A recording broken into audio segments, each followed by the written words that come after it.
ঝালকাঠির নলছিটি উপজেলা প্রেস ক্লাবের আহ্বায়ক কমিটি গঠন করা হয়েছে। এতে মোহাম্মদ মহসিনকে আহ্বায়ক ও রাশেদ খান মিঠুকে সদস্য সচিব করে ৩৫ সদস্য বিশিষ্ট কমিটি গঠন করা হয়।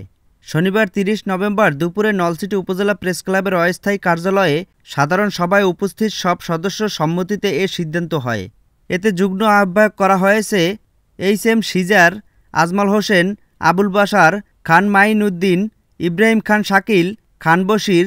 এছাড়াও সদস্যরা হলেন অধ্যাপক মেজবাহ উদ্দিন খান রতন, বিন ইয়ামিন, আমির হোসেন, কামাল হোসেন, গোলাম মাওলা শান্ত, মিজানুর রহমান, মনির হোসেন শহীদ, এস.এম. আলামিন, কামরুজ্জামান সুইট, ইব্রাহিম খান আলামিন, সাখাওয়াত হোসেন সোহাগ, মিরাজ তালুকদার, গাজী আরিফুর রহমান, আলামিন ফকির, খলিফা মাইনুল, বশির তালুকদার, কামরুল ইসলাম, সর্দার জসিম, শাকিল খান, সাইদুল ইসলাম, মনির হোসেন জয়, রাজীব কুমার মালো, রাকিব শিকদার প্রমুখ।